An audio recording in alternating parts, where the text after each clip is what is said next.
Sir यहाँ पे 2 दिन से हम लोगों ने काफ़ी घुमा देखा जो है, जिस तरह से ऊंचाई पे और बड़े बड़े टीले और अलग अलग टीलों के नाम की बात सुनी हमने।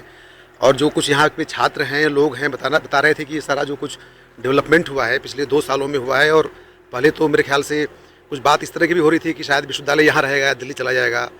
तो क्या मतलब क्या क्या आपके कार्यकाल में हुआ है, थोड़ा सा हालांकि देखिए, ये तो उचित नहीं है कि किसी एक कार्यकाल को महत्व दिया जाए, क्योंकि मेरा ये मानना है कि विश्वविद्यालय मेरे पहले भी था और विश्वविद्यालय मेरे बाद भी रहेगा।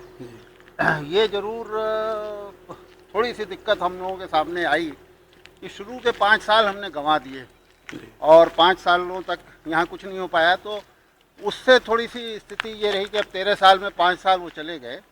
और जब मैं आया तो मुझे लगा कि अगर हम इसका जो फिज़िकल इंफ्रास्ट्रक्चर है, जो इसका भौतिक स्वरूप है, उसको इस लायक नहीं बना पाए कि ये एक वाइब्रेंट, एक धड़कता हुआ रेजिडेंशियल विश्वविद्यालय बन सके, तो आवासीय विश्वविद्यालय बन सके, तो इसमें किसी तरह के इंटेलेक्चुअल कंटेंट के डेवलपमेंट के क्षेत्र में भी हम काम नहीं कर पाएंगे। तो मैं तो आते ही इसी बात पे लगा कि विश्वविद्यालय में सड़कें बने, विश्वविद्यालय में छात्रावास बने, विश्वविद्यालय में जो आवासीय परिसर विकसित होना चाहिए वो विकसित हो। हमारे 4 स्कूल थे, उनकी इमारतें बने।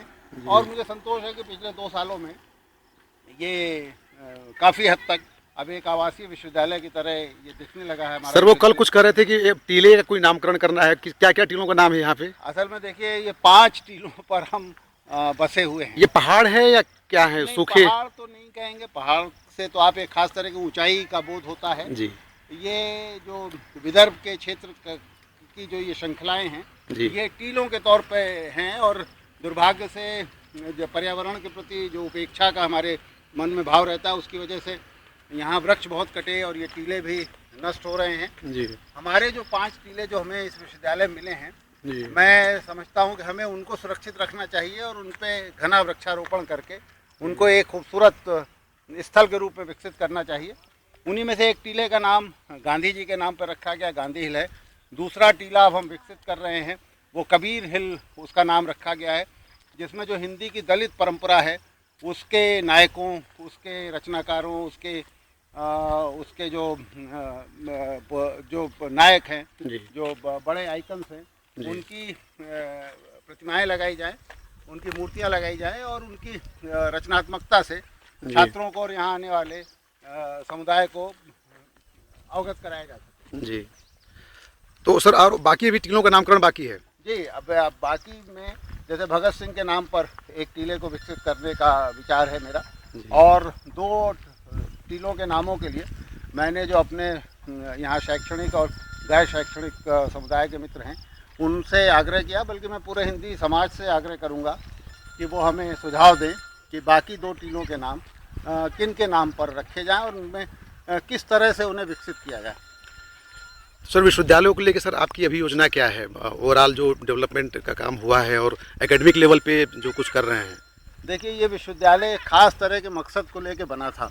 1975 में जो पहला विश्व हिंदी सम्मेलन हुआ था नागपुर में, उसकी परिणति है ये विश्वविद्यालय। और उस सम्मेलन में जो केंद्रीय विषय था वो इस भाषा को एक विश्व भाषा बनाने से संबंधित था। उसी के सिलसिले में इस विश्वविद्यालय की परिकल्पना की गई और विश्वविद्यालय बना। मेरा ये मानना है कि ये विश्वविद्यालय पूरी दुनिया भर में जहाँ कहीं हिंदी पढ़ाई जा रही है, हिंदी में गंभीर काम हो रहा है, शोध हो रहा है, उन सब के बीच में एक समन्वयक का काम करे। अभी देखिए, जनवरी 2011 में हमने दुनिया भर के 150 विश्वविद्यालयों में जहाँ हिंदी पढ़ाई जाती है या हिंदी से संबंधित कोई काम होता है, उनके अध्यापकों को निमंत्रित किया है। और उनमें से कुछ ने अपनी सहमति दे दी है आने के लिए। वो यहाँ इकट्ठे होंगे और हम लोग बैठ करके उन क्षेत्रों को रेखांकित करने की कोशिश करेंगे जहाँ ये विश्वविद्यालय उनकी मदद कर सके। वो पाठ्यक्रम के विकास का क्षेत्र हो सकता है, वो व्याकरण या वर्तनी से संबंधित समस्याएं हो सकती हैं, वो उनके लिए पाठ्य सामग्री तैयार करने का या पुनश्चर्या कार्यक्रम आयोजित करने जैसा क्षेत्र हो सकता है। तो ये जनवरी में इसको हम अंतिम रूप देंगे। सर कोई ऐसी बात जो मतलब आप सोचते हैं लेकिन उसको शेयर नहीं कर पाते हैं। लगता है कि जो कुछ अंतर मन में चल रहा है, क्योंकि एक खास मनस्थिति, एक खास पद के बाद जो है बहुत बातें शेयर नहीं कर पाता है आदमी लोगों से। तो क्या क्या कुछ शीर्ष का एकांत अपने आप बड़ा भयानक होता है।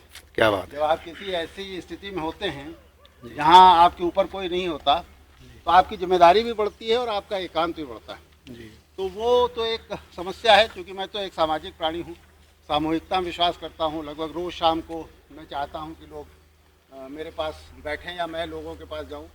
तो वो जो शीर्ष का एकांत है वो उस समय ज़्यादा भयावह होता है। आप बहुत सारी चीज़ें हैं जो अपने मित्रों के साथ पहले ठहाकों के साथ शेयर कर सकते थे, अब नहीं कर पाते हैं। लेकिन मुझे तो ऐसा लगता है कि जो भी मित्र यहाँ मेरे इसमें अलग अलग पदों पर अलग अलग क्षेत्रों में विश्वविद्यालय में जुड़े हैं, वो लगभग सभी जानते हैं कि मैं खुल करके अपनी बात कहता हूँ और कई बार ऐसी बातें कह देता हूँ जिसे लोग कहते हैं कि आपको नहीं कहना चाहिए, और उनकी एक बेबाक या एक खुली राय भी मिलती है। और विश्वविद्यालय के भविष्य को लेकर जो योजनाएं बनती हैं उनमें एक सामूहिक भागीदारी जैसी चीज़ भी होती है। सर, आपके पसंदीदा रचनाकार कौन है? उनकी किसी कुछ लाइन आप मतलब जो गुनगुनाते हो, गाते हो अकेले में या कभी? देखिए, मैं तो मेरी दिलचस्पी का क्षेत्र फिक्शन है, कथा साहित्य। कविता होता तो ये गुनगुनाने वाली बात जरूर आती, लेकिन जाहिर है कि कथा साहित्य को आप गुनगुना तो नहीं सकते, लेकिन आप बार बार कुछ रचनाओं को पढ़ते हैं। जैसे मार्केज मेरा सबसे प्रिय लेखक है, तो मार्केज को मैं बार बार पढ़ता हूँ। प्रेमचंद को मैं बार बार पढ़ता हूँ, बावजूद इसके कि कई लोगों को लग सकता है कि हमारे समय की जो भाषा है या हमारे समय का जो शिल्प है, प्रेमचंद उस अर्थ में पुराने पड़ गए हैं, लेकिन मुझे तो लगातार वो नए लगते हैं और मैं पढ़ता हूँ। कवियों में भी मेरी एक ख़ास तरह की दिलचस्पी, जिसे आप कह सकते हैं कि एक निरंतरता हिंदी कविता में जो है उसमें है। वो कबीर से शुरू होती है, वो धूमिल, मुक्तिबोध, नागार्जुन, त्रिलोचन से होती हुई गोरख पांडे, या आज के नए कवियों में दिनेश कुमार शुक्ल, इन सब तक आती है।